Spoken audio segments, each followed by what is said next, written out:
কবি সুকান্ত আচার্যর লেখা পতাকার 5 রং। বলতো দেখি পতাকায় মোদের কয়টি রং আছে? শিক্ষক এসে শুধালেন হেসে দ্বিতীয় শ্রেণীর কাছে। একসাথে মিলে সব ছেলে বলে চিৎকার করে জোরে, 3টি বর্ণ রয়েছে রাঙানো জাতীয় পতাকা জুড়ে। শ্রেণীর পেছনে বেঞ্চের কোণে শিশু ছিল এক বসে।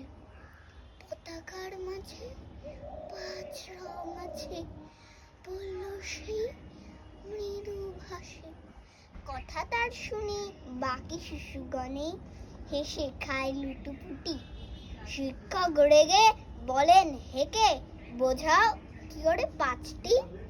মাথা নিচু করে ভয়ার্ত স্বরে সরল শিশুটি বলি, উপরে গেরুয়া মাঝখানে সাদা, সবুজ আছে তার তলে, আর আছে আঁকা গোলাকার চাকা, নীল রং আছে এতে।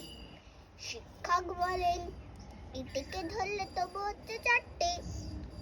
অবুঝ শিশুটি বলল তখন রং আছে আর এক, লাল লাল ছোপ দাগ দেখা যায় ওই পতাকার মাঝে।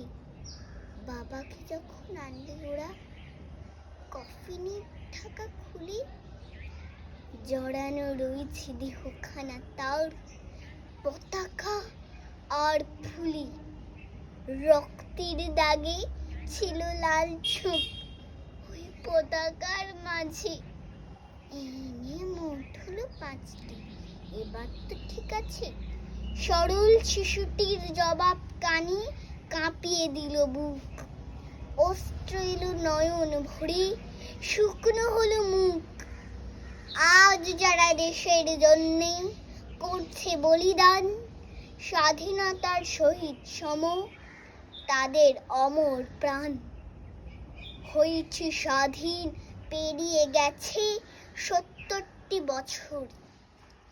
দেশ বাঁচাতে যাচ্ছে যে প্রাণ, রাখছে কি তার খবর? নমস্কার।